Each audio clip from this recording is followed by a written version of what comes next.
Have you ever found yourself stuck in a loop, constantly thinking and worrying about something that happened way back in the past? I know I have, and honestly, there was a time where I couldn't stop thinking about a mistake I made at work or in my personal life or with friends, and it was affecting my daily life, and I felt that I had no way out, honestly. But guess what? I found ways to start overcoming it and break free from the chains of the past and to focus on the present.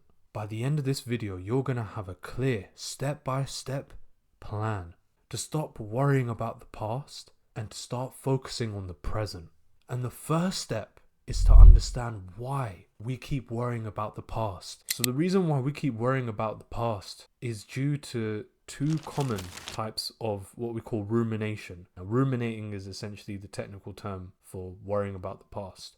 Now, I didn't know what either of these terms were before I even started looking into them, but they're brooding and intrusive thoughts. You may be wondering, what on earth are brooding thoughts? Brooding is when we keep replaying past events in our minds, and intrusive thoughts are unwanted thoughts that keep popping up. What's the difference between the two? So brooding is when you're stuck thinking about the bad things that you've done in the past, or you're feeling down and you can't help but see yourself in a bad way during these thoughts. So have you ever found yourself stuck on that embarrassing thing you did ages ago? That's brooding over past mistakes, beating yourself up for something that's long gone. For example, there's been times where I maybe embarrassed myself in front of people when I was trying to make a good impression for the first time, and that stupidness in the moment, that's kept replaying in my mind over and over again at some points, and that's beating yourself up. That's what brooding is, beating yourself up for past mistakes that are long gone behind you. But what about intrusive thoughts? What are they? What's the difference? Well, an intrusive thought is when something stressful comes up in your mind, even though you don't want it to, and it can feel extremely hard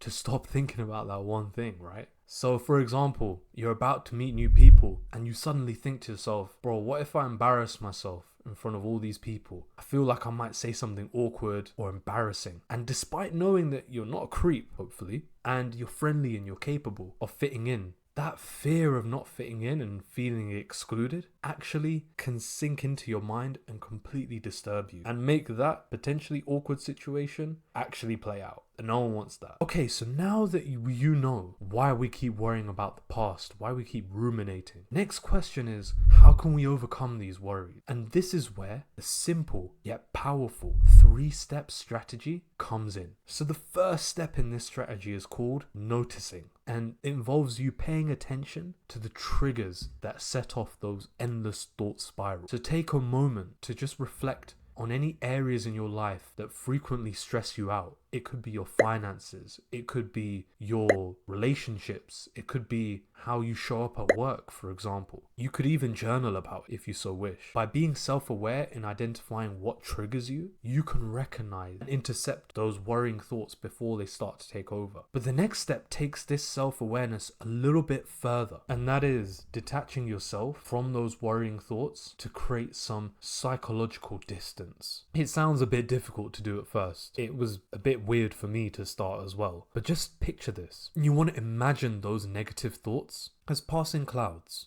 You want to observe them, but don't really give them any judgment. Don't say, oh, this is a negative thought. Simply accept that it's there, but then just understand that this is going to pass. And being mindful really helps in achieving this. So when those thoughts arise, like I said, you want to acknowledge them without giving any judgment, and then gently redirect your focus back to the here and now. And it does take practice, but think of it like mental conditioning. You know, when you're in the gym, you're doing reps again and again to make your muscles stronger. Think of it the same way with this practice of detaching yourself. Acknowledge the negative thought, don't judge, and then gently move your focus back to the here and now, the present moment. And the final step of this strategy is to shift to the present and the future. So like I just said in the last step, you want to bring your focus to the here and now. However, you also want to do things that demand your attention here and now. It could be exercising, again, going to the gym. And that's why I love going to the gym, because it gives me a chance to free up my mind and focus on something completely different. You could take up a new hobby, or you could just spend some time with your loved ones. And I've been a bit guilty of this in the past, where I've just been so focused on grinding and getting things done and not actually working away to get rid of those negative thoughts. But just being busy and working yourself down to the bone, it's not going to help you in the long run get over these negative thoughts. In fact, it will probably make the negative thoughts spiral even quicker and faster. And then additionally, you want to set realistic goals for the future, so you can start picturing yourself achieving them and shifting your mindset away from rumination and worrying about the past. Now for a quick actionable step to try out this very minute. I want you to pause the video and write down one thing you regret from the past. It could be a friendship that ended badly. It could be someone that you annoyed. It could be someone you pissed off. It could be the time that you said something inappropriate in front of your friends. I want you to write it down on a post-it note or anything, a piece of paper. And now I literally want you to cross it out. And that cross is going to represent you taking a break from the past. And then I want you to write down 3 things you're looking forward to in the future. This could be a holiday that's coming up in the next couple of months. This could be a potential new job that you're starting soon. It could be the end of your exams and looking forward to the holidays. Pick 3 things. This will help you start creating that forward-looking mindset, again, to stop worrying about the past and what's happened before this very moment. And also it will help you let go of regrets. The thing to stress here is that everyone suffers from regrets. There's no secret formula to getting rid of regrets. They'll always pop up in our head in some shape or form. But the key is not to completely stop thinking about regrets. It's to think about how you can separate yourself from that regret and create that separation and start moving forward. And honestly, if you watched this far, then I'm very proud of you for watching this far into the video,